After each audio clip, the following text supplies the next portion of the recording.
Welcome to my YouTube channel. For today's video, we are finally going to show you the final look of our tiny house inspired bedroom.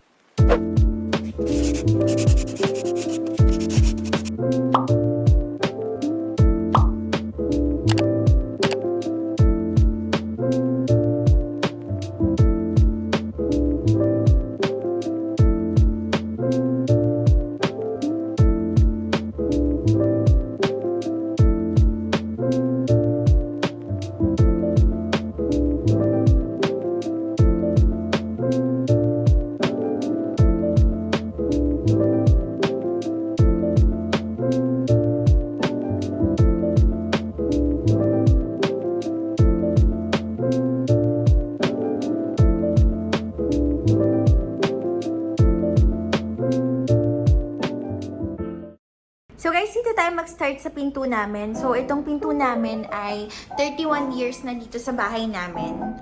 So kung makikita nyo, super ganda pa rin niya. Kaya pinapinturahan na lang namin siya para magmukha siyang bago. So para hindi na rin kami bumili ng bagong pinto.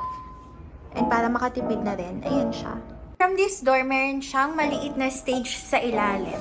So, ang reason kung bakit may maliit na stage dyan is kasi yung main house namin, mataas masyado yung flooring niya. So, pag pumasok ka dito sa loob ng bedroom, sobrang laki ng hakbangan. So, ang ginawa na lang namin is nilagyan namin ng stage na ganyan. O, diba? Parang resort. Para hindi masyadong mataas yung step. So, guys, sa tabi ng pinto, nandyan yung breaker, saka yung dalawang malaking bintana. So, yung dalawang malaking bintana na yan, hindi talaga siya nabubuksan. So, para lang pumasok yung sunlight sa loob. So, sa mga nagtatanong kung saan ko nabili yung Korean blinds na yan, magpo-post ako ng another video about that. Tapos, guys, katabi lang nitong dalawang bintana, itong elephant ear na plant namin. So, ang dami rin nagtatanong sa TikTok kung saan ko to nabili. And, nandito kasi kami sa Laguna, probinsya. So, yung mga kapitbahay namin may mga halaman. So, yung tito ko nagbebenta siya. So, sa kanya na lang ako bumili. Nabili ko to for only 300 pesos. So, ayan siya. Malaki na siya. Ayan. Ito guys, ito na yung sofa namin. So, sofa bed talaga to. Papakita ko sa inyo kung paano siya pag nakahiga.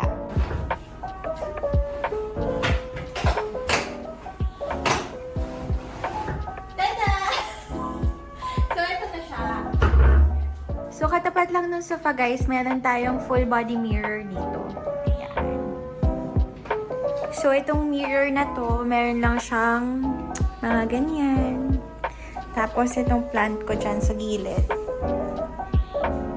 Tapos, dito sa side na to, meron lang akong ganyan.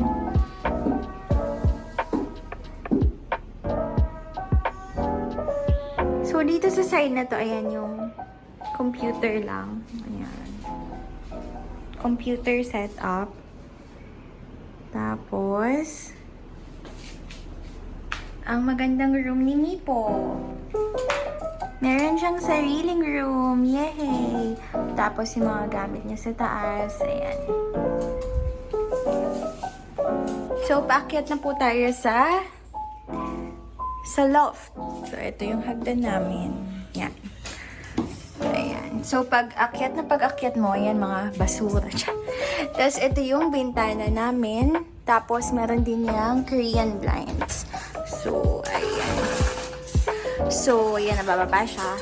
Tapos, dito sa side na to, andyan yung ilaw.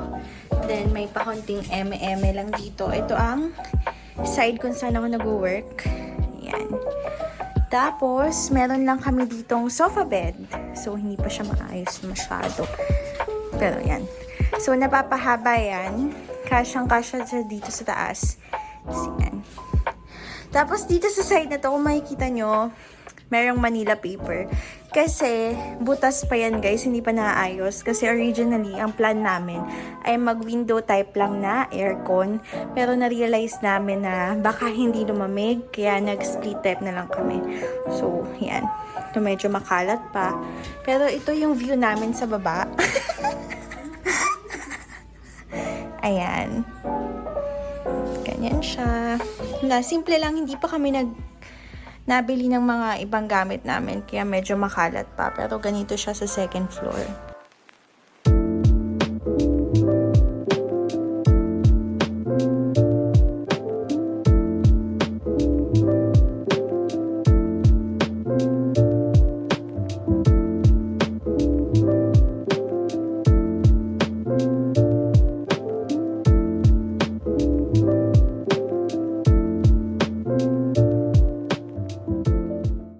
So, yun lang guys for this video. So, sa mga nagtatanong sa inyo about sa gastos at sa kung saan ko nabili yung mga gamit dito sa bahay, I'll create a separate video about that. But for now, thank you so much for watching. Don't forget to like and subscribe to my YouTube channel. Bye!